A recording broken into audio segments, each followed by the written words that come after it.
Fat Boys, as usual, week 11 was a pretty electric one. I wouldn't say all the performances were, definitely, but in terms of our matchups, they were all pretty important. We only had a couple come down to some closer margins, but I think we're going to find they have huge ramifications. I will try not to just keep saying the same 3 or 4 things over and over again about how every week matters, but it kind of does. You kind of know it. So let's look at week 11 first, then we can move forward.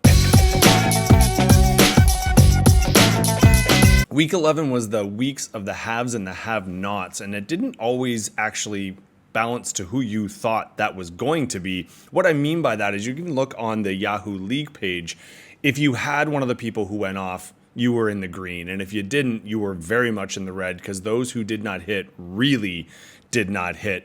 Even with the games, they were kind of hit or miss. We did have our big Rams, Seattle. If you watched it, it was a little bit disappointing, but not a bad game. I mean, Benedict Darnold kind of threw it away for the Hawks, but even then, they kind of still had a chance if the Rams didn't have the MVP, and by that, the most valuable punter. For those watching, you know what I'm talking about. Pinning a team down that late kind of sealed the deal. And if we're talking about a punter in a game like that, I guess that's football, but that's not really fantasy football. So those were hit or miss even there. You are looking at, like we've talked about before, the NFC just seems to have a few more established teams, and if you have some of those guys, awesome. But even then, Eagles look pretty much unbeatable, or their defense looks pretty good again. But nobody wants an Eagle because they're just, like I said it last week, every time I watch the Eagles play, they make me hate football. It's not fun. And yet them and the Rams and possibly the Hawks look like the teams to beat if they stay healthy. So we'll see how that rolls. AFC, though, it was more of the same. You haven't had teams that just go up and down. There's a reason why Vegas still low-key likes that Ravens-Chiefs matchup. They're not looking great either, but they just assume that they might later, I guess. I mean, the Colts have been pretty consistent, obviously. But look at the team like the Bills. 2 weeks ago, looked horrible. Last week, looked dominant. And let's not beat around the bush. It jumps into week 12, but Thursday's already happened. And we know that roller coaster ride continues. I had some pushback and some people saying, what about us Chargers? Well, what about you? You had Herbert who threw 0 yards in the second half, even though the week before they looked just fine. So the AFC just seems like that kind of a up and down roller coaster, and you assume that whoever comes out of there is going to be fairly battle tested, whereas the NFC just seems to have a few more juggernauts. We'll see how that rolls. Even in these Ravens, though, if you're watching Lamar, he is not looking good. Realistically, there's some of these big teams that are making us fantasy owners really have to question. I don't even want to think about being an A.J. Brown owner. I've had him in the past, but not this year, luckily. And now it's like, do you start Michael Wilson over him? Like, maybe, right? Even though he's against Dallas, who you start everybody against Dallas. In a need-to-win week, I don't know that you do. I mean, it's kind of up to you. Lamar's another one. He is not looking healthy, and yet would it shock you if he went out and had QB1 type performances? So it really doesn't give us a whole lot to play on. Because even in the AFC, the Ravens have not played well. But if they win this week and the Steelers lose, I believe they're tied for the AFC North title. And that's just kind of a dumpster fire and a mess. But going into week 12, because I think it's important to look forward at this point in the season, you're going to notice these get a little bit shorter. And actually, by our playoffs, I kind of cut them off because I think we just want to get to the action. But in week 12, you got Chiefs, Colts, you got Minnesota and Green Bay, you got Philly and Dallas, and you got Tampa Bay and the Rams. And then other than that, you got double-digit point spread. So coming into an essential week here, 12, most of us either need the win to make the playoffs, or if you're in it, you're really fighting for those 1 or 2 seeds because so many things can happen in that knockout week. You got Denver, who low-key is a fantasy team that, like, their guys get started even though they don't score points. Chargers, I just talked about them, not trying to bury the needle. You got Miami and Washington. Again, Washington not so much, but Miami, their big guys are being started. So with 3 weeks left, I don't envy any of us making those decisions. But before we get to 12, let's cover 11. Then we'll deal with the tough talks. Sometimes your season comes down to a few random performances. For Jake, this might be a pivotal one. He was our number 1 scorer this week, and he had half of the top 5 people, I think, on his team or on his bench. QB1 and Allen, we can keep scrolling down to the wide receiver 3 that he started. We'll get to that in just a second. Kicker 4. Now, a little bit of injury, but who cares? It's a kicker. And defense 4. Now let's take a look at his bench, only to find the wide receivers 1 and 5 that he could have played. So this could have been even messier, although you would have really had to stack your receivers. On the flip side, Mark had the 3rd best defense, and Yeah, the third best defense. And everything else, unfortunately, even your big guys did okay, but just not amazing. And frankly, your running back injuries were an issue. Execution along your wide receiver tight end was an issue. But hey, it is what it is. You were well under and Jake was way over. So you know what? If you're going to have a stinker of a week, you might as well have it when the other guy is going off. This is almost a doubling, and Kim's at a really important time. We'll get more to that when we get to the standings, but obviously, Jake, this was a big win. I think same could be said for me in the big win. I'm going to need points, and obviously we'll get down to the tiebreakers and all that fun stuff. B, you really do need your wins coming soon. I don't know if mathematically you're out of it yet. Probably not. I know you're too stubborn to give up anyway. Unfortunately for you as well, there wasn't a whole lot to celebrate. I mean, Kenneth Walker, it's always great when he scores some of the touchdowns and he doesn't have them stolen. But you didn't have a lot of great performances. You're stuck with the A.J. Brown conundrum. I mean, at the beginning of the season, looking at most of your roster, we'd all probably assume you'd be a top team, but I think we know the way the year's going. It's just not coming up. Now, our benches weren't anything here to kind of talk too much about. At least on my side, I had some people show up. In fact, quite a few. The defense 6, I just like to point that out. It was just outside of it. Kicker 5, so he was just inside of it. My quarterback was the quarterback 4, but realistically, it was my running backs that got me there. 2 and 3, respectively. 1 you expect, 1 you certainly didn't, but hey, I'll take it. I'm going to need all the points I can get, and we'll see when we get to the standings as to why.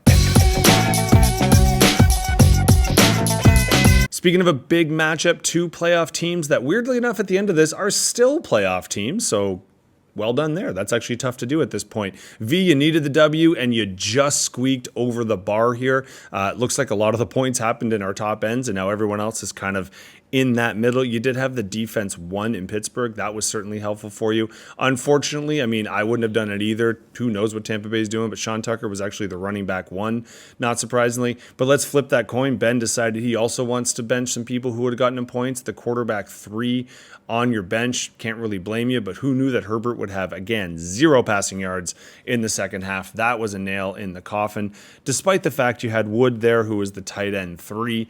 And then just some underperformances. This was definitely one that if Herbert has a normal play, this could have come down to the wire, but I mean, it didn't. But like I said, could be worse, Ben. You're still top 6. V, that was a big win, buddy.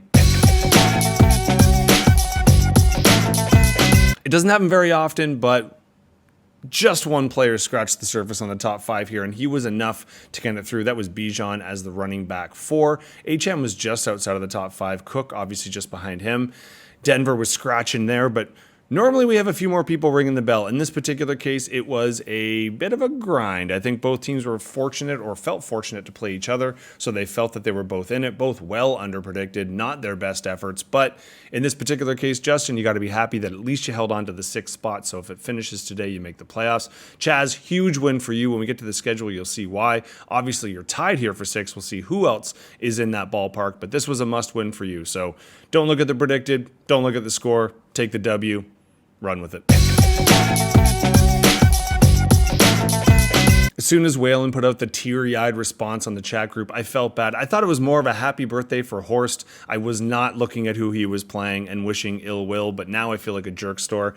Now, Horst, for your birthday present, you did get the wide receiver 4 performance, and you had the tight end 2 and kicker 3, so that kind of helped light it up. So despite the fact that Waylon had the tight end 1, unfortunately, that wasn't followed up with as many pieces of love as he needed. Now, his defense and kicker kind of held through, but his wide receivers and his running backs all underperforming. This was well under what he was expected. This was a low one for you anyway, just due to the situation. Obviously, your big dude being on a bye. You were hoping to squeak one out, but you knew this would be a tough week.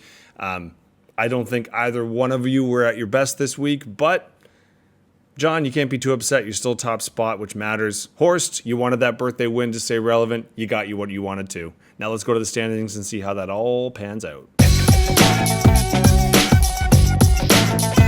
Weirdly enough, not as tie-heavy as we are used to. I think that's what happened. Waylon got off to a pretty big start, and that did shift the thing. So we do technically now have a tie for first. I think we can agree, though. I don't think Will is making up the amount of points, so I think if it's a tie, Waylon's going to get it, unless he has a couple big stinkers and Will just goes off the next 3 weeks. It is possible. It's just not necessarily likely. But that doesn't mean Will can't get it. Waylon's on a bit of a skid here, losing 2 in a row, whereas Will and myself are on 3-game winning streaks. Chaz, you too. I'm just looking at the top of the standings, but you're coming up like a hurricane as well. And even though we've got these kind of, sometimes it's been the tie from like 4 to 8. We do have a game separating, but realistically only 2 games between our 8 and tie below and a 7 spot. I do think it's going to come down to making that last run. I think if you're anywhere up in the top 6, winning 2 out of the next 3 is almost going to be a necessity, especially when it comes down to matchups. And speaking of said matchups, I should just point out, Jake is probably like yelling at the TV right now. Yes, I get it. I'm only up by 5 points, so I could win, you could win, and you could still pass me. I know. I'm sure Ben is in this fight too, saying, hey, what about me? I'm right there for point. Yeah, I get it, guys. I get it. I'm lucky. And you know what I'm not unlucky about? I'm playing the number 2 this week, and he's predicted to beat me because I did not have a great Thursday night. In terms of others, we've got Waylon who's trying to bounce back, so we have a losing couple in a row versus winning couple in a row. This is going to be a huge matchup. They're probably both gearing up for it, and I think, Jake, hopefully you got something up your sleeve here to get rid of that gap, or you're just hoping for the best. 9-10 fighting to see who could maybe, I think mathematically this might put the loser for sure out of it, and hoping also to do that when you're in that 6th spot. You just want to crush the hopes and dreams of 7 on down. So this is a big win for Waylon's. If Underhill, who is the Waylon's, you get it. Mark, though, to win to keep relevancy. Essentially, here's a shock. It's week 12 and everybody needs to win. Groundbreaking, I know. Stage is set for week 12. I could keep saying it, but we all know it. It's going to be a big one. Always is. Every matchup this week I think is super interesting. So I would pay attention to yours, but also pay attention to the league because it could be a little spicy. By the end of this, maybe not everyone's still in contention, or maybe we just jumble all back to the middle like we always seem to anyway. Either way, I could keep repeating myself, or I could just say, once again, best of luck, crew, heading into week 12. Except for Will. No luck there.